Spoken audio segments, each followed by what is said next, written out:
All right, thanks a lot, everybody, for joining us for the May Focus on program. We're focusing on Herington Public Library.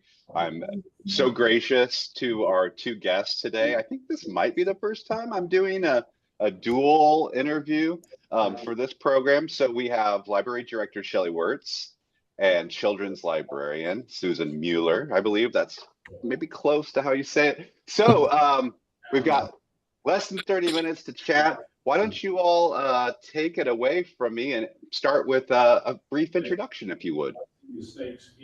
Okay, I'll go first. I'm Shelley, and I started working at the Herington Library in 2006. And then I became the director of the library in 2010, of May 2010. And I just love it here. And then Susan, you started in June 2010, I think. Okay, and then we have two other employees, Marilyn Peterson, and she's assistant librarian. And then we have a custodian, Gary Sims. And we open from Monday through Thursday, 11 to 6, and then Friday, 9 to 3. And we do have 7 board members, and most of them live in town. We have 2 of them that live outside town, and we do have a board meeting later on this afternoon. So, yeah, I think I saw that when I was playing this. So thanks for doing that. I didn't mean to add extra pressure to your day. I pulled up a map just for those of you who might have been like me, who weren't 100% sure where Herington was if you would have asked me 2 months ago. So we're just down Highway 56, if you're familiar with that, and you know where Junction City is, but I think most of us probably do, as Kansans know where that is. Anything you can tell us about the community you serve? And Susan, I did put you on mute, but feel free to unmute yourself if you had any responses to this as well. Well, I'm going to let Susan kind of answer that, since she is from Herington more than I am. We have a wide variety of staff here from various locations, but I am a native of Herington, graduated here, and Herington is a wonderful community. We're right in the middle of everything. Less than an hour to Manhattan, go Wildcats, hour and a half to Wichita, State Fair at Hutchinson, just a little over an hour away, Salina, great airport and hospital facilities. And we have the great joy of being a small community, but pretty much we have everything we need. And of course, a great need is a wonderful library. And we are very proud of our Carnegie, over 100 years old, and still very, very vital to the community. If you look at some of the pictures, you'll see we do have 2 great lakes, Lake Herington and the Herington Reservoir. A lot of camping goes on out there, and there are some mighty big fish. When I used to work for the newspaper several years back, we would take pictures of those huge catfish, and all the fishermen wanted to come to Herington. That's awesome. So Susan, you in a past life worked for the local newspaper? Yes, I worked for the newspaper for nearly 40 years, so I had a lot of connections. It was again, a part-time but really full-time job, but I had an extra day in there, and so when my sons left for college, I found myself with a little extra time, and always having had the dream of being a librarian. The children's librarian position was open. I had done some volunteer work here, and so when that opportunity arose, I was thrilled to apply and find myself in the best job in the world. That's so awesome. So yeah, let's go ahead and talk a little bit about that Carnegie Library. We had a picture from your brochure, and now here's a little a closer shot, and then there's a couple of features here that are shown. And I think Shelley might have written up about it. Will you tell us just what we're looking at here on the screen, either of you? Right. This statue and this bench, we got a memorial from a lady that passed several years ago. And so they wanted something outside for people to sit on when they use our Wi-Fi. And so we got this bench, and then we had extra money, so we wanted a statue of her, kids reading together. It's really adorable. And yeah, definitely need a nice place to sit while you're using Wi-Fi. And I tell you what, we have had some very generous people in our community that have donated memorial funds. You'll see a few later. When I started here 15 years ago, the walls in the basement children's area were a boring, bland white. And I said, Shelley, we've got to do something about this. And so there were at least 3 different people that donated memorial funds after family members had passed to paint. We have a lovely, with the red hat and the sunflowers is on our main floor in memory of a former librarian here. The ones in the center are in our children's area. Obviously, the dinosaurs are right by the nonfiction. And so it's a beautiful, colorful area. It, I think, adds a lot to our library. But again, it shows the wonderful support we have from our community. Mhm. Well, and they just seem like such memorable images. It just reminds me of the kind of thing that I would have seen as a kid. And then when I went back to the library as an adult, they would bring floods of nostalgia to your children's area. And then just it seems like your upstairs mural just really captures, that the community that you were describing to me a moment ago. Well, the lady that Susan was talking about, she was a former librarian. And then when she retired from that, she became the president of the library board. And when she was the president, that's when she passed away unexpectedly. And her family donated, and they actually went out and took pictures of her favorite places of where she liked to fish and everything. And then we had the lady come in and paint that mural up here. Very cool. Well, we've got a lot we can talk about here, I'm thinking, on our next question, especially as we go into summer reading season, which I'm sure almost everybody who's here is something on some level to do with that here coming up in the next few weeks. So let's talk about the library programs or services that we can talk about.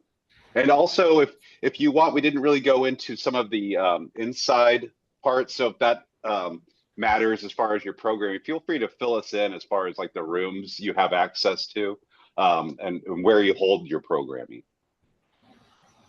Shelley, do you want me to take this one? Yes, because you do most of the programs, or all the programs, so yes. Okay. Well, Shelley made the mistake of saying, Susan, you can kind of do whatever you want. And so being a former 4-H'er, I'm all about making the best better. We had a great library, but in some cases, we need to take the library to the people. You will notice in the far right corner, we have a wonderful program here called the Herington Hearts Core Community. It's a program to help people climb out of poverty, whether it's poverty of finances or of resources or friendships. And I've been involved with that. They have me come often and do programs. That particular one, we were making Christmas wreaths. I had a wonderful book I read about the Christmas wreath, and then each family was able to make a wreath with supplies I had purchased, actually with a grant through North Central Kansas Library. And we made wreaths. And a heart-touching thing, there was a young lady who had just graduated and gotten her first apartment, and she said, "This is the first Christmas decoration I have." So it was very, very meaningful. Fun to work with that program, work with families and children in that. In the center photo, again, Shelley kind of lets me do my thing. And I do have shirts and aprons printed that says, "I love my ABCs," and that's animals, books, and children. And a lot of the area children know that Miss Susan will usually bring animals. She'll bring the book about the animal, and then she'll bring the animal. The photo on the top left was part of our spring story time. And the custodian wasn't too crazy about me bringing all the animals inside. So we met out front of the library. We had a baby goat, a baby lamb. We had some bunnies, and the children were all allowed to pet after we did a craft, of course, and we read a story about baby farm animals, and then they all got to pet them. and that was a lot of fun. I always have a theme for my story times, and this one was spring things. And so I'm really loving the summer reading theme with colors. And we've got some great programs coming up for that. Again, being a 4-H'er, I work closely with our extension service. We have 2 summer science interns, and they are coming and they're going to do one on mini robots that draw art. So that ties in great with our theme. We have got another one that we're going to focus on the color green. And so she's going to bring garden in a glove. So those are just a couple of things. We've also are going to do rainbows, and our last summer story time is July 3rd. So that's going to be a red, white, and blue extravaganza. Nice. I like you pulling on those colors. I've got to ask, what's a garden and a glove? Actually, they take a plastic glove, they put soil in each finger, and they put seeds in. Then they put a little more soil. They tie the glove after adding some water. They hang it at a window, and through the clear gloves, they can see the plants sprouting. And so there's some green for them to transplant into their own garden. Very neat. Yes. So I'm curious, with all of the big ideas that you have for the summer, when do you start planning for your summer reading? When do you kick it off and start getting down to getting the presenters and these interns and all actually, the I programs? started back in December and January. We also have a visit coming from Milford Nature Center, and she's doing colors in the wild. She said she had such a great time coming here last year because I wasn't afraid to handle the snake. And and so she called me and she said, hey, we want to get you scheduled because that's another community cooperation that we do in conjunction with Storytime. We also have a summer boost camp, like summer school, but boost camp sounds more fun. And so I help them plan programs. I do programming for them once a week. But the Milford Nature Center is going to come here to the library and do a program, and then we'll go out to the school and also do a program. So that way, because summer school meets the same time as story time and summer reading, that way those children don't miss out, because we don't want anybody to miss out on the great things that we do with summer reading. I've already got a couple of other follow-up questions. I hope you don't mind. You talked about the interns. Can you tell us a little bit about how you made contact with that, or how this came to be? Well, one of the young ladies that is an intern is currently a teacher, but I knew her when she was a youngster in 4-H. So we've had a great connection over the years. Also, being heavily involved in 4-H, I still do a lot of fair judging. I do programs for our county 4-H and out of county 4-H also. And so I get their newsletters from the nearby counties. So I knew this was going to be happening. I work closely with the extension agents in Dickinson, Marion, and Morris counties. And I tell everybody, and please, librarians that are listening, please contact your extension office. There are 4-Hers that are looking for great opportunities to provide leadership, community service, share the great programs they do. And 4-H is more than cows and cooking. A couple years ago, I had a young man that was the state award winner in the space science project. He came and demonstrated rockets for our youth. I have had young ladies just happened to be young ladies in the reading project. They came and did some bulletin boards for me. These are great opportunities for them, but it also helps us out. As I said, I'm part-time, and so having other resources available and just reaching out and asking. Our high school also requires 40 hours of community service for our students to graduate. And you bet a lot of them are more than willing to come and help at the library. I've had some former teachers, or some youth that are now teachers. I've had some that have gone into a wide variety of careers, and they always ask me to write scholarship recommendations for them. But just talked with another one last night. She was so anxious to be a library helper when she was in 4th grade. And I said, honey, you have to wait till you're in middle school. And but she's wonderful help. And so I do have a great group of kids that help with summer reading.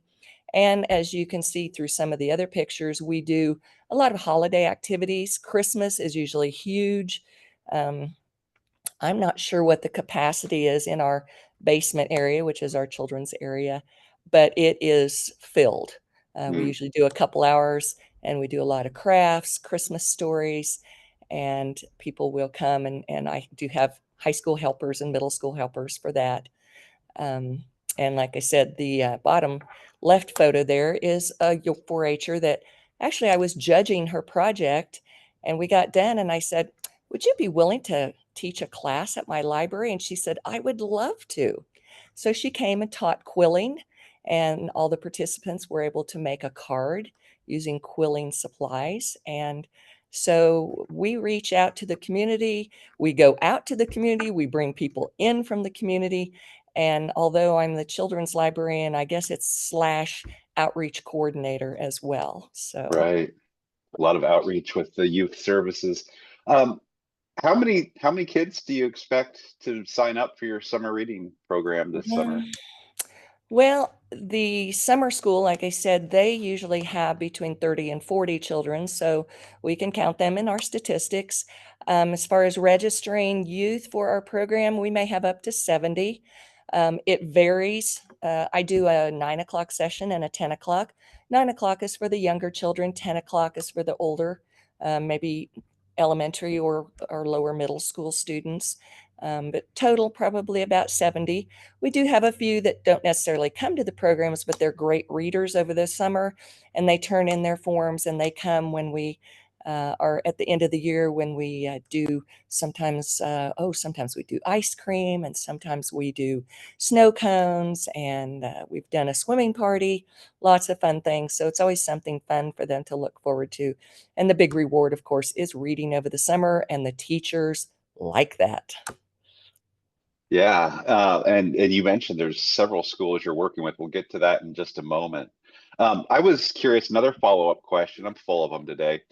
Can you tell us a little bit more? That's so great that you have teens and high schoolers who are involved.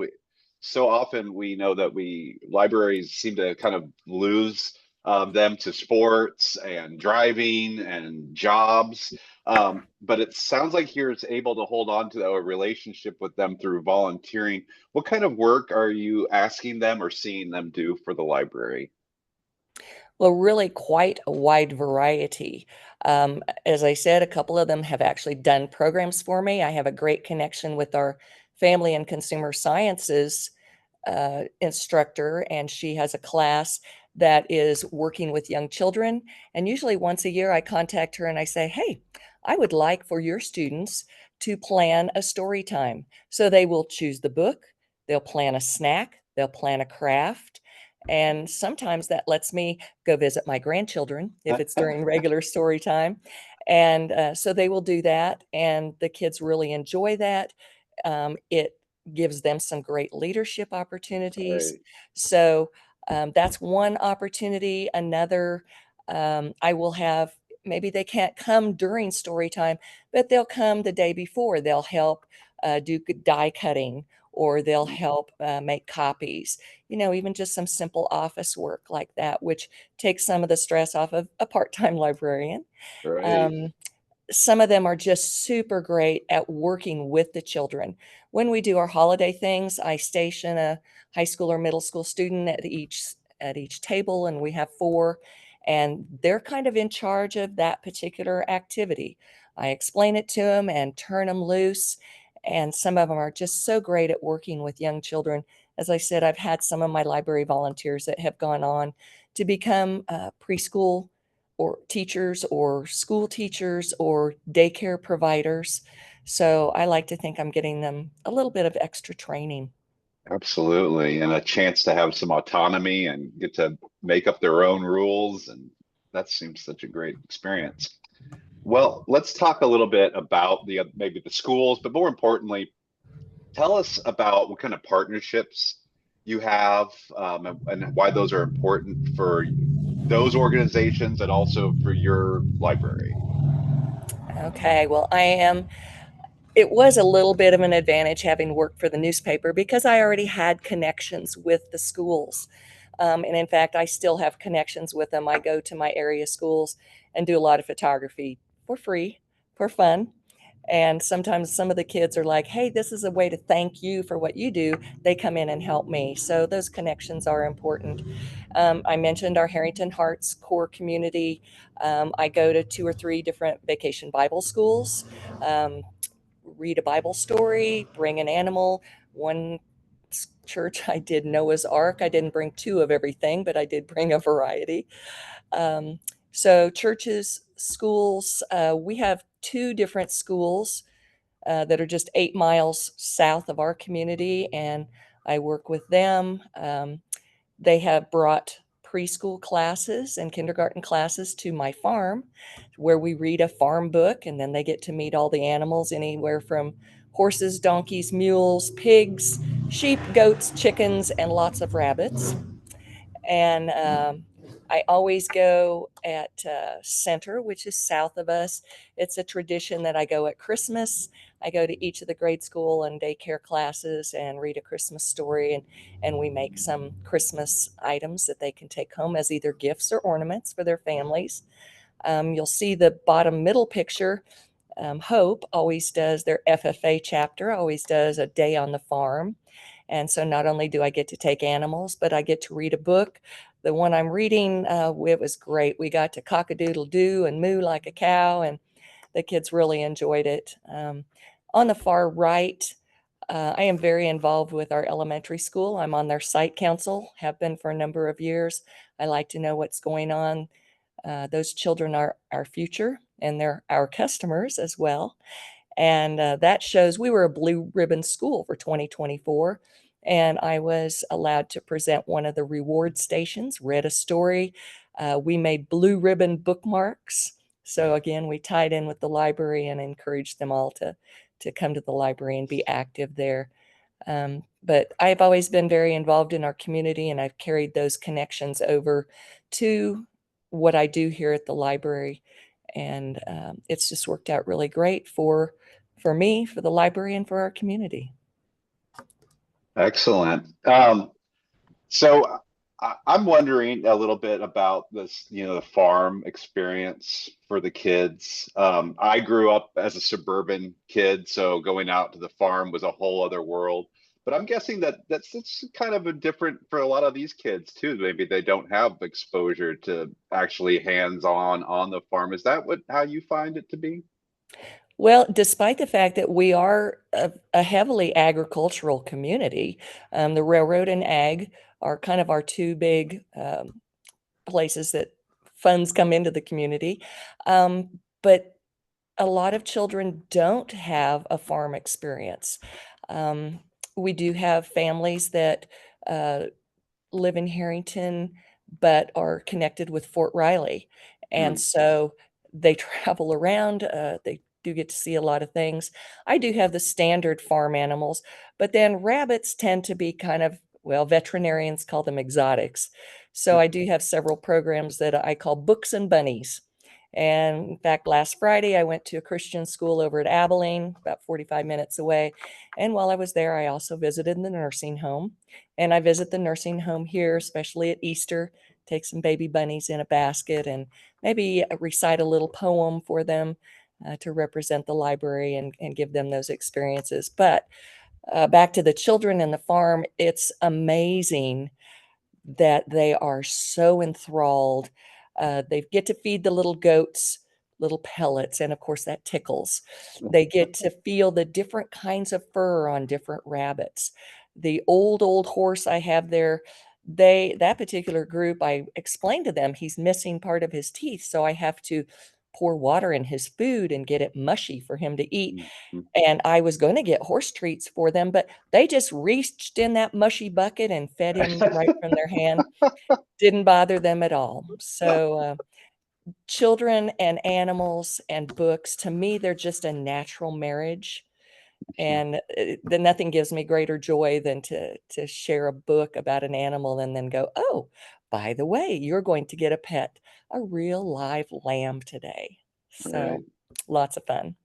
Sure. Well, and just to have that kind of exposure really brings the literature to life, I'm sure. Absolutely, it does. Yes, they may see the picture of the duck, but as the as the picture you started off with, yes, I brought my duck and they couldn't believe how soft the feathers were. I had a teacher one time say, "I've never touched a duck before." So But they usually it's run not away. So it's yeah. not just for children, but for adults Yeah. as well. And actually, we do a Lego building day at least once a year, and that was a program I also did with the school. But I had some parents come, and the dad said, "When are we going to have an adult Lego day?" And Shelley and I are working on a date for that. We just had a ladies' night out here in our community, and one of the organizers said, "When we do our men's night out, can they come to the library and build Legos?" I said, "Absolutely. We'll be glad." They may have to listen to a story while they're building, but we'll let them come. So what did the ladies do on their night out? Um, it's a great downtown activity. The stores stay open late.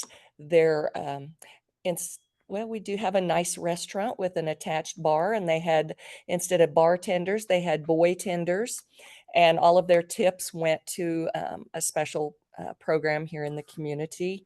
And we had a new dental office opened up, so she did her open house that night. We have a great thrift store here in town that supports our family resource exchange, which helps those in need of clothing and food and rent assistance, things like that. So just a lot of fun activities, special menus. This time the local museum was not involved, but they're planning some other activities. In fact, they have a walk the block coming up. We had some ladies that researched all of the downtown buildings and their history. And so Sunday afternoon, they're going to walk the block and learn about some of the local history. We do cooperate here at the library with the museum as well. Every Mhm. year, our third graders come, and we have made corn husk dolls to learn about the pioneer times, the early days of Herington, and I've read some history of Herington. And then they go down to the museum and do some activities, including a scavenger hunt there. So I reach Excellent. out to just about everybody. It sounds like it. Someone sees me coming and they go, "Okay, Miss Susan, what do you need me to do?" Right. Well, and I would have never guessed that not only were you working with the youth, but also working with families, and then how you mentioned going to the nursing home and working with older adults. So that's just fantastic. So I can't help but just thank you both for your work. That sounds like it's such an integral part to your community and then beyond, it sounds like. Well, and perhaps Shelley would like to tell you a little bit about, we do deliveries of books. Shelley, you want to jump Please in on do. that? Yeah, The finish nursing us up home here and as we have another minute. Talk about that if you wouldn't mind. Well, we have some homebound people or patrons, and they will call us, and we make a list of the books that they want, and we will go deliver them to them. Or some of them they can drive, but they don't like coming up the steps, so we'll take the books out to them. And normally we do pretty good at picking the books. They never complain, but some of them will tell us exactly what they want to read. And it's just nice to go out to be able to take them to these patrons. So Oh, I bet. Yeah, that's so great. And yeah, those Carnegie libraries, they always have those stairs, it seems like. yes, they do. Yes. but we do have an elevator, so Oh, I figure I can be up in years and I'll still be at the library well, working that away. is awesome that your two-story library has an elevator. How cool. I know so many people that would be envious of that. Right. We're Well, we're almost, we go ahead. got the elevator right before I started. So, and we celebrated it turning 100, the building 100 in 2015, I think. Okay. Wow. Yes, So, we had a big party out on those I bet steps. you did. That's mm-hmm. awesome. Well, we're to the top of the hour, so we'll respect our guests and let them and end here. Susan, Shelley, thank you so much for when I reached out to you for saying yes. It's always so great to get to sit down with my fellow librarians and talk about things. So thank you for being here. And we wish everybody just a great end of spring and start of summer. So thanks a lot for being here, everybody. And we'll see you another time. Thank you. Thank you. Bet. Absolutely.